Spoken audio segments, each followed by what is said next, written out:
آج پہلی رائڈ آئی۔ ان بھائی نے کوہ نور جانا تھا۔ میں ان کو لینے پہنچا جہاں پہ یہ کھڑے میرا انتظار کر رہے تھے۔ بھائی کو لیا اور کوہ نور کی طرف چل پڑے۔ کوہ نور پہنچے تو مارکیٹ بند۔ صبح 9:30 کا ٹائم تھا۔ پوری مارکیٹ سنسان تھی کیونکہ یہ مارکیٹ لیٹ نائٹ تک کھلی رہتی ہے، اسی لیے صبح لیٹ ہی کھلتی ہے۔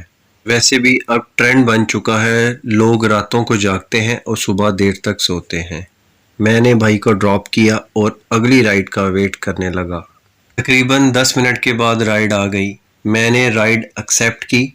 یہ کوئی شیخ صاحب تھے۔ میں نے حسب معمول ان کو میسج کیے لوکیشن پوچھنے کے لیے، پر ان کا میسج پہ جواب نہیں آیا۔ پھر انہوں نے مجھے کال کی۔ میں نے ایڈریس پوچھا اور ان کو لینے نکل پڑا۔ یہ تیزاب مل روڈ پہ بابر چوک میں کھڑے میرا انتظار کر رہے تھے۔ شیخ صاحب کو پک کیا اور ان کو ان کی منزل مقصود تک بخیر و عافیت پہنچا دیا۔ پھر جہاں ان کو اتارا وہاں پہ کھڑا اگلی رائڈ کا ویٹ کرنے لگا۔ وہ منحوس رائڈ جس نے میرا دن خراب کر دیا۔ 2 سے 3 منٹ کے بعد وہ رائڈ آ گئی جس کا میں نے ذکر کیا ہے۔ یہ ایک لڑکی کی رائڈ تھی۔ میں لڑکیوں کی رائڈ بہت کم ایکسیپٹ کرتا ہوں کیونکہ ان کے ساتھ میں بہت انکمفرٹیبل رہتا ہوں، پر یہ ضلالت لکھی تھی قسمت میں تو قبول تو کرنی ہی پڑنی تھی۔ اس کو میں نے میسج کیا، لوکیشن پوچھی۔ اس نے کہا کہ گلشن سویٹ کے پاس آ جاؤ۔ میں لینے کے لیے چل پڑا اور گلشن سویٹ پہنچ کر انتظار کرنے لگا۔ وہ ایسا انتظار تھا جو مجھے کبھی نہیں بھولے گا۔ اس نے جس گلی سے آنا تھا میں اس گلی کے کارنر پہ کھڑا اس کا انتظار کرنے لگا۔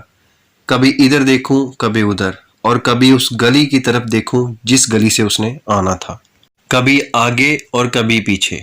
سایہ دار جگہ دور دور تک نظر نہیں آ رہی تھی، اس لیے دھوپ میں کھڑے ہونا پڑا، اور دھوپ بھی بہت تیز تھی جو جسم کو چبھ رہی تھی۔ سر میں پسینے سے خارش ہو رہی تھی، گرمی میں جان نکلے، حلق خشک ہو۔ انتظار کرتے کرتے کافی ٹائم ہو گیا۔ کئی دفعہ رائڈ آٹومیٹک سٹارٹ ہو جاتی ہے۔ اس دن بھی اس وقت بھی ایسا ہی ہوا میرے ساتھ۔ رائڈ سٹارٹ ہو گئی پر سواری نہیں آئی۔ کالز کروں نمبر بند، میسج کا جواب نہ آئے۔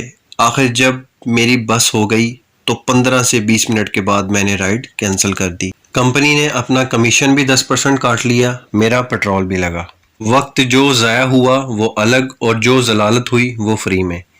اس کو دل میں کوستا ہوا وہاں سے نکل پڑا، بائک موڑی اور واپس چل پڑا، اور بس یہ سوچنے لگا کہ آخر کیوں کرتے ہیں لوگ ایسا؟ کیا ملتا ہے لوگوں کو ایسا کرنے سے؟ کیوں یہ لوگ کسی کو حلال کمانے نہیں دیتے؟ کیوں کسی کو یہ لوگ محنت کرنے نہیں دیتے؟ میری اس کے ساتھ کیا دشمنی تھی؟ میں تو اس کو جانتا بھی نہیں تھا۔ کیا بگاڑا تھا میں نے اس کا؟